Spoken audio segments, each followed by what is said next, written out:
এদিকে আসানসোল দুর্গাপুর লোকসভা কেন্দ্রের সাংগঠনিক বৈঠকে অমিত শাহ এবং আগামী 5ই মে দিলীপ ঘোষের আসনের জয়ের জন্য সাংগঠনিক বৈঠক করবেন কর্মীদের সঙ্গে। পরের দিনই রোড শো রয়েছে কেন্দ্রীয় স্বরাষ্ট্রমন্ত্রীর। এরপর 10ই মে রানাঘাট, বীরভূম এবং হাওড়ায় ফের রোড শো এবং জনসভা কেন্দ্রীয় স্বরাষ্ট্রমন্ত্রী অমিত শাহ। আজ ফের বঙ্গ সফরে আসছেন কেন্দ্রীয় স্বরাষ্ট্রমন্ত্রী অমিত শাহ এবং আসানসোল দুর্গাপুর লোকসভা কেন্দ্রের সাংগঠনিক বৈঠক করবেন তিনি এবং আগামীকালই দিলীপ ঘোষের আসনে জয়ের জন্য সাংগঠনিক বৈঠক করেছিলেন এবং পরের দিন রোড শো করবেন কেন্দ্রীয় স্বরাষ্ট্রমন্ত্রী।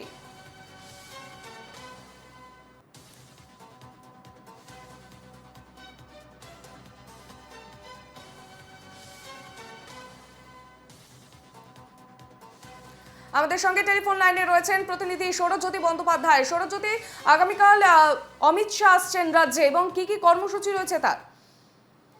দেখো, বেশ কয়েকটি কর্মসূচি রয়েছে কেন্দ্রীয় স্বরাষ্ট্রমন্ত্রী অমিত শাহের। তুমি জানো যে এই মুহূর্তে অন্যতম যে নির্বাচনী এপি সেন্টার গুলি রয়েছে সেখানে সাংগঠনিক বৈঠকও কিন্তু একটা মূল লক্ষ্য।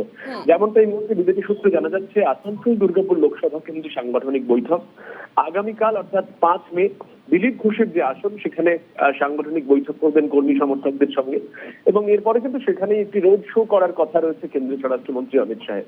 এবং এরপর 10 মে রানাঘাট, বীরভূম এবং হাওড়া 3 জায়গায় কেন্দ্রীয় স্বরাষ্ট্রমন্ত্রী রোড শো করবেন এবং জনসভা করারও কথা রয়েছে। শুধু তাই নয়, তার সঙ্গে কিন্তু জগৎপ্রকাশ নাড্ডা, বিজেপির সর্বভারতীয় সভাপতি, তিনিও সফর করছেন। আগামী 10 তারিখে 3 জায়গায় কিন্তু তার জনসভা রয়েছে এবং রোড শো রয়েছে। বনগাঁ, বীরভূম এবং আসানসোল এই 3 কেন্দ্রে কিন্তু জনসভা করার কথা রয়েছে জগৎপ্রকাশ নাড্ডার। স্বাভাবিকভাবেই তুমি দেখেছো এর আগে একাধিকবার কেন্দ্রীয় স্বরাষ্ট্রমন্ত্রী অমিত শাহর তরফে জনসভা হয়েছে, সেখানে সরাসরি শাসক দলকে নিশানা করেছেন তিনি এবং গতকাল নরেন্দ্র মোদীর বক্তব্যের পরে অমিত শাহ রাজ্যে সফর করা এবং সাংগঠনিক বৈঠক করা সেটা কিন্তু নির্বাচনের আবহে গুরুত্বপূর্ণ হয়ে উঠতে পারে।